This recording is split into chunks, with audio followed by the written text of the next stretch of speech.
Vu le nombre de détours dans la série, tu m'étonnes qu'ils ont toujours pas trouvé le One Piece.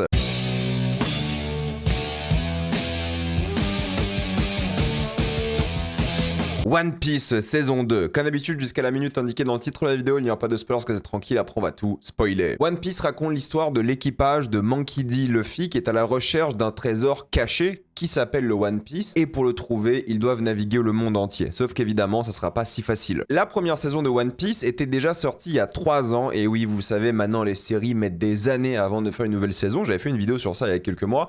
D'ailleurs, vous pouvez facilement la trouver, mais c'était une saison que j'avais bien aimée. J'ai trouvé ça très sympathique, très cool. Franchement, il y avait une bonne vibe, j'aimais bien l'énergie. Et moi, je suis pas quelqu'un qui a lu ou regardé One Piece. Je connais pas du tout One Piece en réalité, mis à part le nom, et mis à part la première saison de Netflix, qui est la seule chose One Piece que j'ai vraiment consommée.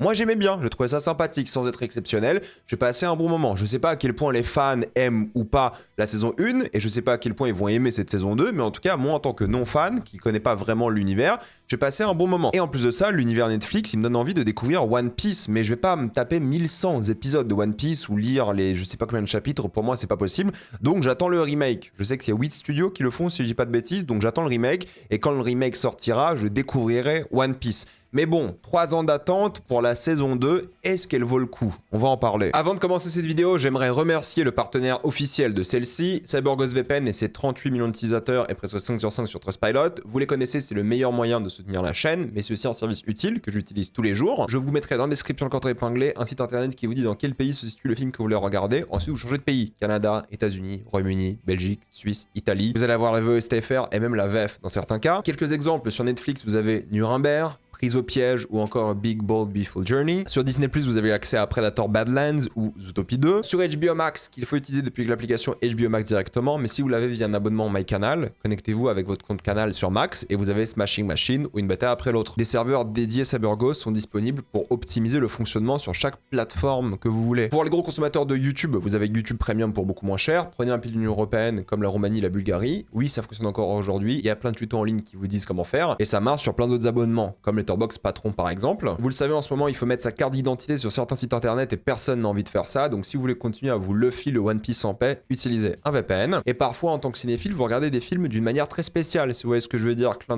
d'œil. Et c'est là qu'il faut utiliser un VPN pour être en sécurité. Vous pouvez partager un compte avec cette personne au total. C'est disponible sur tous vos appareils préférés et c'est super simple d'utilisation. Tout le monde peut le faire en quelques clics. Vous pouvez essayer par vous-même car vous êtes satisfait ou remboursé sous 45 jours et vous avez une assistance technique en français 24h/7. Utilisez le lien dans la description, le code épinglé, afin de vous abonner à CyberGhost VPN et bénéficier de 83% de réduction plus 4 mois gratuits.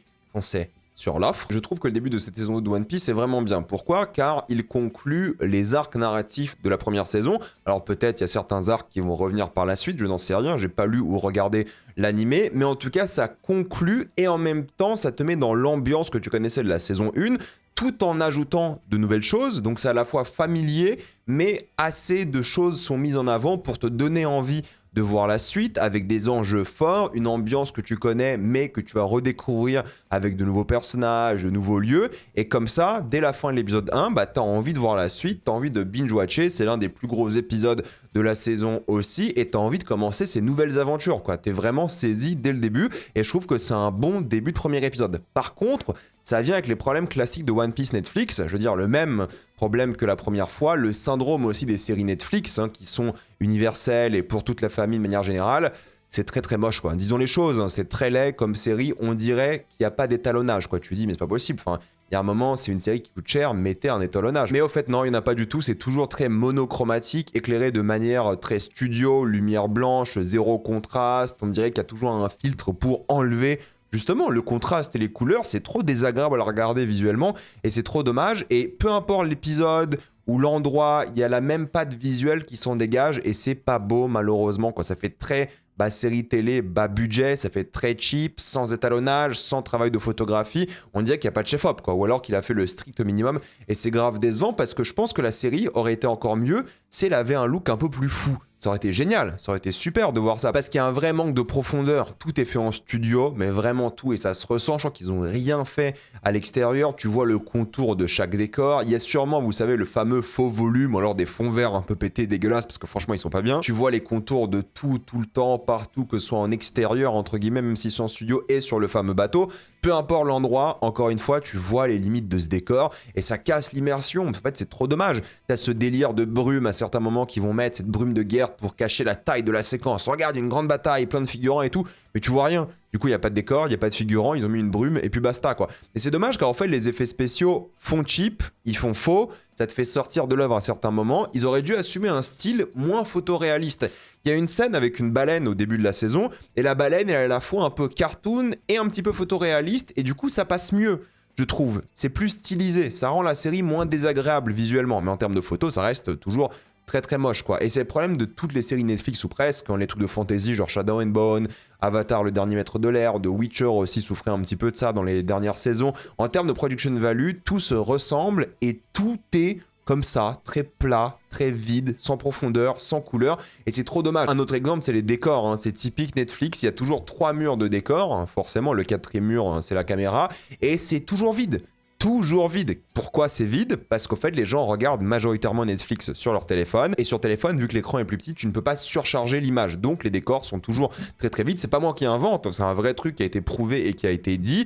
Il y a une ville au début, style Méditerranée, Italie, qui est trop vide. Alors oui, il y a plein de figurants. Oui, il y a des décors qu'ils ont construits. En théorie, c'est pas mal. Mais c'est vide. En fait, il n'y a rien comme énergie, elle ne fait pas du tout vivante, et en fait c'est trop dommage ça. Par contre, il y a certains épisodes où là il y aura un peu de vie, je maintiens, mais le début, quand même, gros décor, gros budget, beaucoup de figurants, et t'as pas de vie, t'as rien, et c'est trop inégal sur ça aussi, et ça m'énerve. Les costumes, ils font tous très cheap aussi, on n'a pas l'impression que ce sont des pirates, ou des gens de la vraie vie, ou des soldats.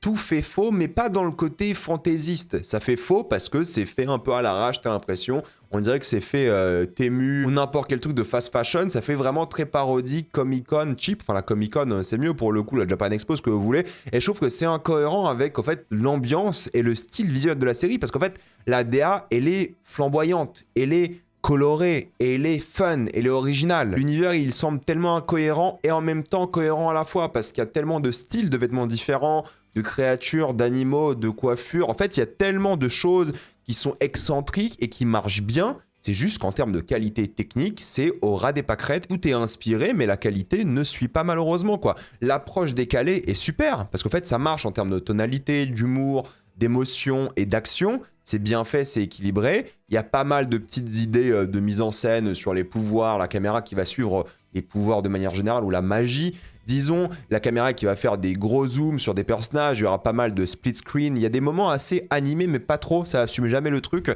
Il y a pas mal de trucs comme ça où tu dis ok, c'est une bonne idée, c'est trop bien, et il y en a pas assez. Le meilleur exemple, en fait, c'est les pancartes qui apparaissent comme dans la saison 1, quand il y avait ces fameux bounty, ça apparaissait sur un personnage et le personnage pouvait interagir avec. Et là, c'est la même chose, tu as des cartes qui apparaissent pour présenter des personnages et tu dis ok, bah c'est un truc de montage, et les personnages prennent les cartes. Donc en fait, il y a un 4e mur qui se brise entre le montage et les personnages dans la scène qui utilisent ces cartes, et je trouve que c'est trop une bonne idée. Et il y a des trucs comme ça, tu dis ok, génial, mais c'est trop inégal. La majorité du temps, bah, c'est des champs contre champs, il n'y a pas grand chose à se mettre sous la dent, il y a le côté fantasy qui est assumé, fun, aventure pour famille, il y a quelques moments de mise en scène, mais il s'éclate pas beaucoup quoi. Mais ça qui est dommage, c'est qu'en fait ça manque de folie. La DA elle est flamboyante, la DA elle est énervée, la DA elle est fun à regarder, ça donne envie au fait de lire ou de regarder l'animé de manière générale, mais la caméra suit pas, la mise en scène ne suit pas, la qualité technique ne suit pas, et ça c'est trop décevant, alors qu'en réalité bah, ils pourraient faire des trucs de fou s'ils étaient un peu plus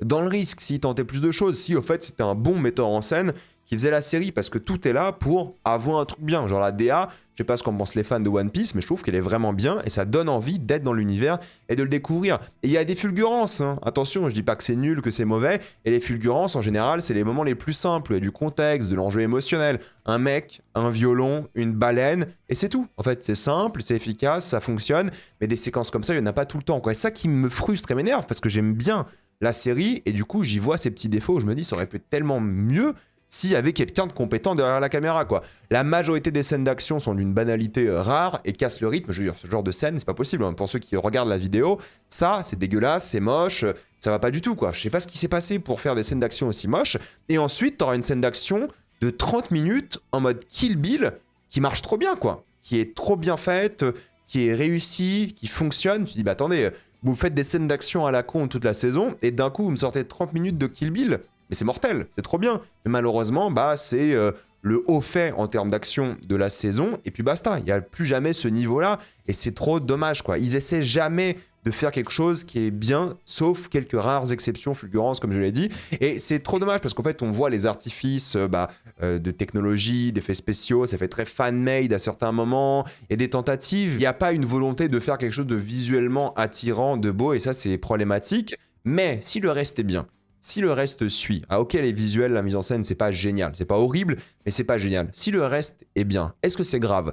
Bah je pense que oui et non. Et c'est là que c'est assez intéressant One Piece, c'est que la forme de la série est globalement assez mauvaise, assez moche, il n'y a pas beaucoup d'idées, mais parfois ça aide un petit peu. Ça donne un ton un peu kitsch, un peu fan-made agréable, un peu sympathique, un peu attachant. Et la qualité et l'ambiance générale de la série, avec ses visuels, avec tout ce package, fait qu'il y a un côté appréciable, comme si c'était une série à petit budget et qui essayait. Sauf que ça l'est pas, en réalité. C'est une série à gros budget, qui est l'une des licences les plus connues de l'histoire du 21e siècle, et c'est moche, quoi. Mais en même temps, il y a un truc un peu attachant. Et ça, c'est grâce au personnage, évidemment. J'adore la générosité de la série en termes de perso. Chaque épisode est presque une aventure indépendante, à l'ancienne. Vous savez, les séries que tu pouvais regarder un peu dans le désordre. Je pense que cette saison 2, tu pioches des épisodes un peu dans le désordre, entre guillemets. Ça passe, quoi. Tu peux comprendre et savoir ce qui se passe, parce qu'en fait, c'est un équipage qui va à l'aventure, qui va d'île en île. Du coup, ils introduisent à chaque fois de nouveaux personnages. Il y en a beaucoup. Ils sont là parfois pendant une scène, mais en fait, ils ont un look qui est tellement unique, qui est tellement particulier. Tu t'en fous de savoir leur nom, tu sais qu'ils vont revenir. Parce que y a un mec qui a un tatouage, des cheveux, il y a un mec qui a un cigare. En fait, il y a des décisions artistiques comme ça de design qui font que t'es jamais perdu, alors qu'il y a plein de personnages différents, quoi. Et ça donne envie, justement, de plonger dans l'univers de plus en plus. Je veux dire, Smoker, le mec qui fume 2 cigares, torse nu, beau gosse, grosse mâchoire bien ciselée, abdos, tout ça, et qui est super sympa avec les enfants alors que c'est un chasseur de pirates. En 2 scènes, t'as compris le personnage. Tu comprends qu'il bosse pour un régime autoritaire, mais qu'il a un bon fond et que ça va aller dans une direction positive pour lui. Il va sûrement rejoindre l'équipage, un truc comme ça, j'en sais rien. J'ai pas vu l'animé ou le manga, je l'ai pas lu. En tout cas, tu vois déjà un peu la direction va prendre la série et je trouve que ça, c'est très très cool. Pour le coup, c'est fun de découvrir cet univers qui est en couleur avec tous ces personnages. Et ça qui marche bien, en fait, c'est les relations entre personnages, c'est l'acting, parce que le dialogue est pas le plus fin, le plus intéressant. C'est pas non plus surexplicatif, ça va, ils te prennent pas non plus pour un con, ça reste une série pour toute la famille, entre guillemets, mais justement, même si c'est pas très très fin, les acteurs, ils sauvent un peu le truc, parce que les acteurs, ils sont tous bons, ils rebondissent tous très très bien, ils ont une bonne alchimie, ça fait authentique, que tu sens que les acteurs s'entendent bien en dehors du tournage aussi, ils ont fait des caisses, hein, c'est surjoué à mort, c'est super kitsch et tout, mais c'est bien. Enfin, moi, j'aime bien ce côté kitsch où ils en font des caisses, quoi. Ça fonctionne pour moi et je trouve que ça crée un côté très attachant à l'œuvre. Je dirais pas que les personnages sont très développés, qu'ils sont très complexes, des choses comme ça. Tu sais qu'il y a des agents doubles, un peu. C'est pas non plus très manichéen. Il y a des complexités à certains moments, même si ça reste léger. C'est une saison un peu de transition aussi. Tu vois que c'est une saison qui met en place le gros méchant pour la saison 3 et qui va aller encore plus loin. Donc forcément, pas tous les personnages sont extrêmement développés. Ils ont pas tous énormément de temps à l'écran. Mais c'est suffisant pour ça, quoi. Tu sens que la saison 3 va arriver assez vite. Je pense que dans 1 an et demi, elle est là sans problème. Ça fait un petit peu partie 1 d'une plus grande saison. C'est que 8 épisodes, hein, ça va vite. Mais c'est pas frustrant. Du coup, ça va. C'est ça qui est bien, quoi. Et les arcs des personnages sont bien. Ça fait une série d'aventures. Chaque épisode, une nouvelle île, une nouvelle petite aventure, de nouveaux personnages. Et chaque nouveau personnage va refléter un peu l'état émotionnel des personnages qu'on connaît, de l'équipage. Et chaque épisode va se concentrer justement sur l'un des membres de l'équipage pour refléter un peu ce qui se passe dans leur vie par rapport à l'aventure. C'est classique comme manière d'écrire, mais ça fonctionne entre les rencontres, l'émotion. Chaque conclusion a quelque chose, je trouve, d'impactant. Je dis pas que c'est mémorable ou exceptionnel, hein, mais je dis juste que ça fonctionne. Les thématiques abordées sur la politique, la révolution, la lutte contre l'oppression autoritaire, l'amour envers les animaux, voilà, la communauté, la famille, la science, la médecine, il y a plein de trucs comme ça qui sont trop cool. La série respecte ses personnages, chacun est plutôt actif, sauf Nami, pour moi, qui est un peu décevante, qui fait pas grand chose, alors que tous les autres, ils font plus de choses qu'elle. Ça, c'est un petit peu décevant, mais ça reste généreux, ça reste cool. On s'attache au personnage grâce aux péripéties. La série évite, même si on a un petit peu les gros monologues explicatifs, un peu chiants, où le personnage raconte sa vie, son passé, ses traumas. Il y a un petit peu de ça, mais pas trop non plus. Du coup, ça rend quand même les situations fun à suivre, et justement c'est ces situations-là qui rendent nos personnages attachants tout le long. En plus ils ont des personnalités extravagantes qui cachent toujours une sorte de tristesse, de solitude, et tu ressens l'amour pour l'équipage que toi t'as en tant que spectateur, en même temps que l'équipage a pour les différents membres, et ça c'est plutôt cool. Il y a pas mal de petits moments entre eux, juste de douceur, de beauté. Ça aide que chaque épisode ait une ambiance complètement différente, que ce soit de l'action très sérieuse, des épisodes qui sont plus sur l'émotion, la légèreté. Il y a beaucoup de diversité, on s'ennuie pas de ce point de vue-là. Par contre, je vais admettre qu'il y a du gras, quoi. Chaque épisode dure 1 heure. Je pense que c'était plié en 45-50 minutes sans problème. Le rythme classique de série de l'époque, 45 minutes aurait été parfait, je pense, pour cette série. Le rythme aurait été meilleur. Et je pense toujours à l'épisode 7. Il y a une sorte de personnage qui a fait un acte un peu émouvant, marquant, et ça rallonge. En fait, ils veulent créer une sorte de fausse émotion par le fait de te mettre des minutes et des minutes.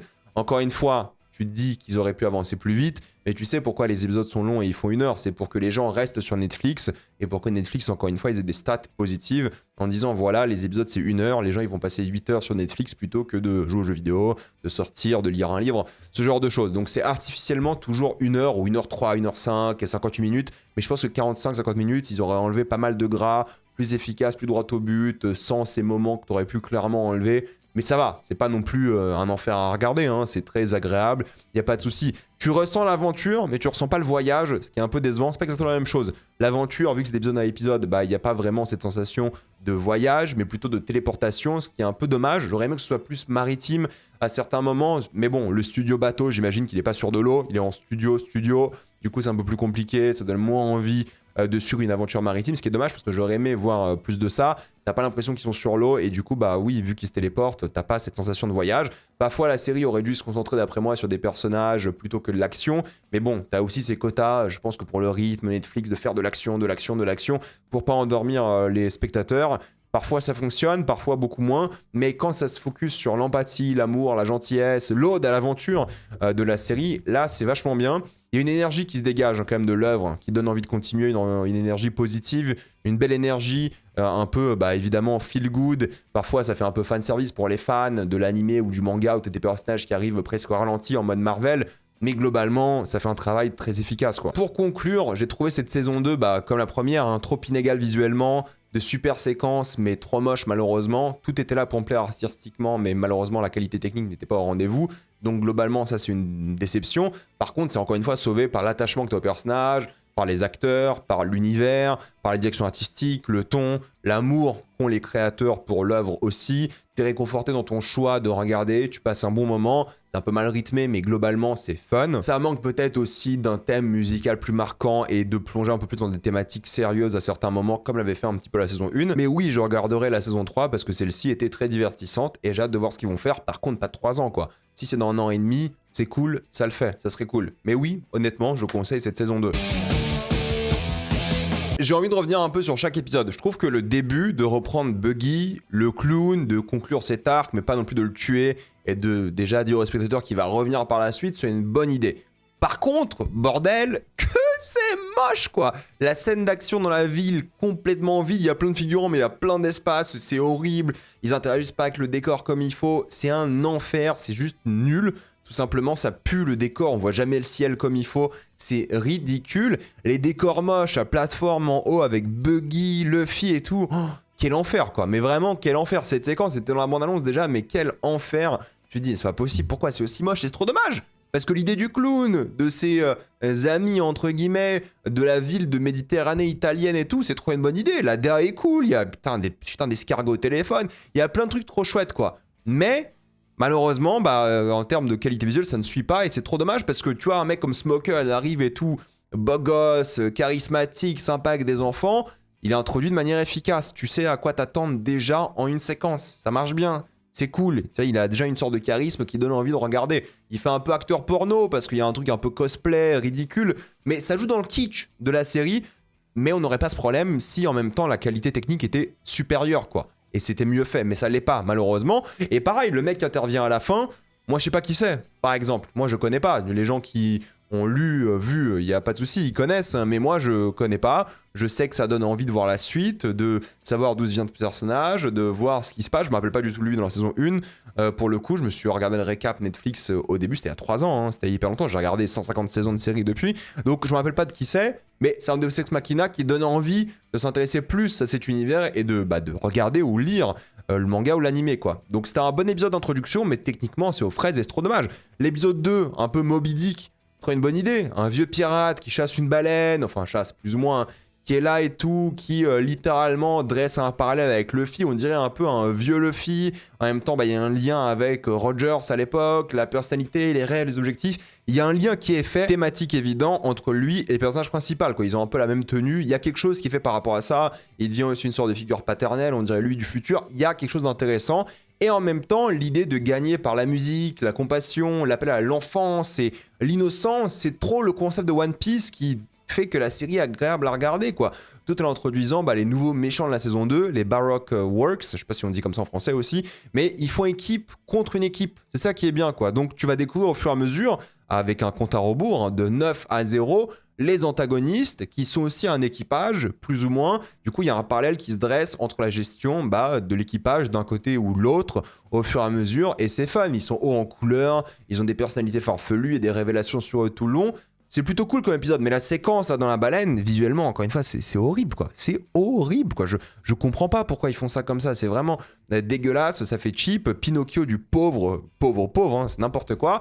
Après, l'épisode 3 était cool pour les révélations, le côté, tu sens que c'est une ville un peu tarantinesque, où littéralement il va se passer quelque chose de mauvais. À un moment, tu sais que ça peut pas bien se passer comme ça parce que c'est trop cool pour eux. Il va se passer quelque chose, donc il y a des petits twists, des petites révélations, c'est rigolo. Et surtout, le combat est trop bien fait pour le coup. Pour une série télé et pour la qualité de One Piece, le combat, évidemment, est bien fait de Zoro parce que forcément, il est inventif avec le nombre de figurants, le nombre de personnes qui vont l'attaquer, la chorégraphie, les mouvements de caméra. Ils se sont vraiment bien appropriés cet endroit-là, hein, ce bar, restaurant, peu importe, taverne, ce que vous voulez. Pour le combat avec la table, l'échafaudage, au fait, ils vont jouer sur les armes, les décors, les particularités des ennemis, le nombre. Du coup, ça fait un compte à rebours aussi de l'autre côté. C'est vraiment bien parce qu'ils s'amusent. Ils ont vraiment pris le temps de faire un truc sérieux, bien fait. Ça dure super longtemps. C'est généreux. C'est aussi très très fun à voir parce que c'est satisfaisant. Ça coupe pas trop d'une intrigue à une autre. Et ça, c'est un truc que la série fait plutôt bien. Quand tu passes d'une intrigue à une autre, t'as pas ce truc où tu te dis oh putain, j'ai pas envie de les voir eux, j'ai envie de continuer l'intrigue avec la personne que j'aime bien. Ça, c'est plutôt bien équilibré. Et la scène d'action était juste, globalement, un problème pour la série. Pourquoi? Parce qu'après, toutes les autres sont pas bien, quoi. Là, tu dis, ok, ils ont pris le temps, ils ont fait un truc stylé. Les scènes d'action avec Zoro, en général, ça va, elles sont plutôt cool. Mais celle-ci, elle était tellement chouette que le reste à côté, c'est juste un enfer. Du coup, j'avais de l'espoir tout le long de me dire, putain, s'ils ont fait ça à l'épisode 3, mais l'épisode 4, 5, 6, 7, 8, ils vont envoyer du lourd. Non. Ils envoient jamais du lourd comme ils envoyaient ici. Et ça, c'est grave dommage parce que ils avaient un truc. Et si c'était aussi bien tout le long, genre l'action comme ça, moi je prends. Mais sinon, ils ont de l'action pour de l'action parce qu'il faut réveiller les spectateurs. Et moi, ça me fait un petit peu chier, quoi. L'épisode 4 était très sympa parce que, encore une fois, il y a un côté aventure au centre de la Terre avec les dinosaures, avec une nouvelle planète. T'as l'impression, un voyage dans le temps avec les géants aussi. Et c'est trop drôle. Tu vois un T-Rex, soit ton réflexe en tant que spectateur, c'est de se dire, ok, les personnages vont partir car ils ont peur. C'est un gros T-Rex. Et les deux personnages sautent sur le T-Rex pour le tabasser. Et ensuite, ils s'embrouillent pour savoir qui a vraiment tué le T-Rex. Ça, j'aime beaucoup. C'est drôle, c'est étonnant, c'est très bien fait. Après, David Damastalchian, qui joue numéro 3, il s'éclate. C'est un super acteur. Ça colle bien au personnage. J'ai trouvé ses pouvoirs un peu nuls, par contre, en termes de mise en scène et d'idées de scénario. Je trouve que c'est pas très bien utilisé pour la série. Peut-être ça peut même pas se mettre en animation. Mais là, en live action, c'était pas bien du tout. Oui, il emprisonne. Oui, il fait des trucs un peu spécifiques avec ses pouvoirs. C'est pas dingue, quoi. Il aurait pu beaucoup mieux faire, un truc plus intéressant. Il y a un discours sur l'art, sur le côté sadique du personnage, artiste raté que j'aime bien, qui donne un peu de la personnalité, et c'est l'acteur qui porte beaucoup de la séquence, mais c'est surtout les acteurs aussi de la série en manière générale qui portent les séquences, parce que les dialogues sont pas les plus incroyables, la mise en scène est pas bonne, quoi, mais les acteurs, vu qu'ils s'éclatent, vu que c'est kitsch, vu qu'ils, tu vois, ils s'amusent avec des rôles qu'ils ont pas peut-être l'habitude de faire. Alors David Damastalchian, il fait toujours un peu des mecs un peu schizo, des trucs d'horreur et tout, mais là, il fait un peu l'opposé, il y a un peu un truc queer-coded aussi, un peu drague, très rigolo. Tu vois que le mec, il s'amuse à fond et ça fait plaisir, quoi. Mais c'est le combat aussi des géants qui est très fun parce que d'un côté, c'est un conflit entre deux amis plus ou moins. C'est un mélange de traditions, de conflits politiques sur l'histoire de cette île, sur le territoire, leur histoire commune à eux deux. Il y a un complot par rapport à ça. C'est réglé par le pouvoir de l'amitié. Encore une fois, par les petits gens qui inspirent les grands. C'est fun aussi à voir. C'est assez mal intégré, encore une fois. Genre visuellement, c'est une catastrophe. Hein. L'éclairage, le soleil blanc là, putain. Je comprends pas pourquoi ils ont éclairé ça comme ça, quoi. Mais embaucher un chef-op, je sais pas. Faites un peu de contraste, un truc. Enfin, les séquences où il y a les géants et les petits, enfin les normaux, entre guillemets, dans le même plan, c'était une catastrophe, quoi. Tu regardes la série, tu dis, ok, il y a un truc un peu touchant avec les géants et tout. Et il y a un plan qui est dégueulasse et ça arrive tout l'épisode, enfin les 2 épisodes, parce que c'est le seul double épisode. Enfin, non, c'est pas le vrai. Hein. Il y en a 2 des doubles épisodes dans cette saison. Et ça gâche complètement l'immersion que t'as. Et c'est trop dommage, quoi. C'est vraiment trop dommage parce que c'est tellement moche. Et il y a du cœur et t'aimes bien la série. Et puis t'as un plan dégueulasse qui apparaît toutes les 2 minutes et c'est insupportable. Et l'action, pareil, elle suit pas, quoi. Il y a des scènes d'action pour avoir des scènes d'action. Malheureusement, en termes de montage, c'est pas bon. Les chorégraphies sont ok, sympathiques, ils ont un peu bossé ça. Mais si on peut pas voir ou les acteurs ou les cascadeurs comme il faut parce que le montage est pourri, parce que la mise en scène elle est aléatoire, parce qu'ils jouent pas avec les décors, parce qu'ils jouent pas bien avec les armes, parce qu'il n'y a pas de représentation géographique correcte où tu te perds pas dans la scène, oui, ça gâche les scènes d'action, quoi. Donc c'est dommage, et vous allez vous rappeler d'aucune scène d'action, sauf celle de l'épisode 3 avec Zoro qui était bien, quoi. L'épisode 6, c'était une bonne idée de changer d'antagoniste, ok, tu dis t'as Baroque Works et tout, mais t'as un nouveau qui apparaît, et c'est une figure d'autorité. C'est un roi qui est méchant, son peuple veut faire la révolution, donc c'est toujours un peu les thématiques de One Piece, j'ai l'impression, c'est la révolution, c'est la lutte contre l'autoritarisme de manière générale, et ça développe un monde avec ce conseil des rois, un conseil assez philosophique, géopolitique, il y a des débats, et c'est ça que j'aime bien dans One Piece. En fait, les moments où ils parlent un peu de leur politique et tout, je trouve que c'est plutôt bien fait, ça donne un peu de sérieux à cet univers, ça crée quelque chose d'assez fort. C'est juste l'action qui est pourrie, quoi. Ils auraient dû remplacer ces moments d'action nuls par juste des conversations politiques, ça aurait été bien plus intéressant et mieux fait, parce qu'il y a de l'enjeu, t'as des personnages que tu découvres et tout. Peut-être les fans de One Piece, ils sont ou hyper déçus de tous les personnages qu'ils voient, ou ils sont hyper contents, fanservice, je sais pas quoi, mais en tout cas, moi qui connais pas, je trouve que ce genre de séquence marchait, car ça crée vraiment du world building. Il y avait un débat sur c'est quoi le fait d'être un roi, est-ce que c'est le royaume, est-ce que c'est le roi lui-même, et c'est là qu'il y a une différence de philosophie, et donc lui devient un réel dictateur. Tu vois qu'il y a des conflits entre eux, mais en même temps c'est un monde connecté, parce que oui, c'est un grand monde, tu vois qu'il y a des généraux et des armées, mais tu sais pas trop comment marche la politique exactement dans le monde. Tu vois qu'il y a plusieurs royaumes. Bref, c'était une bonne idée d'avoir ce genre de choses, et c'est plutôt cool. Ça joue aussi sur les préjugés. Évidemment, il y a cette fameuse sorcière et le monstre dans la forêt, dans la montagne et tout, et le peuple, ce village a peur de ces gens-là. Et encore une fois, One Piece t'explique qu'en fait, ce sont des préjugés, quoi. C'est des personnes normales qui ont besoin aussi de communauté et d'affection, parce que la thématique de One Piece, c'est ça, c'est de trouver une communauté, c'est de trouver un peu un amour amical, platonique aussi évidemment, mais pas que. Il y a quelque chose par rapport à ça, où le but de One Piece, c'est de trouver des gens avec lesquels on peut bien s'entendre et vivre ensemble, quoi. Encore une fois, en tant que société avant tout. Et ça, c'est quelque chose que j'aime bien dans One Piece, et c'est symbolisé par Luffy, qui est au sol, congelé, qui demande d'aider ses amis. Lui, il est en PLS, hein, mais il demande d'aider ses amis. Et c'est ça la mentalité One Piece, que j'aime bien, qui est cool. La mentalité Luffy, que je trouve vraiment bien retranscrite dans toute la série. Et d'ailleurs, en parlant de Luffy, méga stock. Je m'attendais pas du tout à ça, je le voyais un peu skinny. Il sort de sa douche, je sais pas quoi, je me dis, attendez, depuis quand il est stock comme ça? Ça m'a fait un petit peu rigoler, et puis c'est un truc un peu à la Netflix, où ils vont montrer des hommes torse nu, des femmes torse nu, un truc un peu d'égalité sur ça aussi. Bon, c'est rigolo, rien de spécial, mais ça marche bien, parce que ça joue sur cette mentalité, sur ces préjugés. Et l'épisode 7... malheureusement pour moi ça aurait pu être le meilleur parce que ça joue sur cette genèse de Chopper, la mentalité dans laquelle lui grandit aussi. J'imagine que c'est un homme, enfin c'est masculin, même si c'est une actrice féminine qui joue le rôle de Chopper, hein, vu que ça devient une grosse brute à la fin, c'est un garçon. Mais il y a une relation père-fils qui est vraiment touchante. La séquence distille pour moi encore une fois bien les valeurs de One Piece, mais c'est juste qu'encore une fois la mort à rallonge. La séquence, elle est interminable. Et ça, c'est un épisode flashback, normalement, de 45 minutes. Et génial. Mais là, interminable. Je vous jure, l'épisode, j'en pouvais plus. C'est trop chiant parce que tu sens qu'il y a de l'émotion, tu sens qu'il y a un truc. Mais vu que ça rallonge, tu te dis, bon, c'est bon, on peut passer à autre chose. Je suis pas la génération TikTok en plus. Mais vous savez que moi, je peux regarder des longs films et tout, il n'y a pas de souci. Mais juste, il y a un moment, en termes de rythme, c'est juste pas bon, quoi. Parce que tu sens que c'est juste artificiellement long, sans rien, quoi. Et ça, c'est trop dommage. Ça gâche un peu l'émotion. Et ça, oui, me déçoit un petit peu, quoi. Après, j'ai trouvé aussi l'épisode 8, le final, moins bon aussi. Pour moi, plus on avance dans la série, moins c'était bien, je dirais, de manière générale. J'ai trouvé ça long car, encore une fois, l'épisode 8, il se concentre sur une bataille. Une bataille de village, des créatures bizarres qui interviennent, de l'armée du roi et tout. C'est pas très bien, quoi. L'action, franchement, t'en as rien à foutre. Pareil, en termes de géographie, le village, t'es complètement perdu. En fait, si t'as pas d'argent pour bien faire les choses, fais autre chose, tu vois. Et là, ils ont pas l'argent, ils ont pas l'ambition de faire quelque chose de bien. Du coup, le délire bataille finale, moi, j'ai trouvé très très faible, inintéressant. C'est filler pour réveiller encore une fois les spectateurs. C'est pas du tout mon truc, je trouve que c'est mal fait. La défaite du méchant, oui, c'est de l'action, mais c'est un peu en huis clos.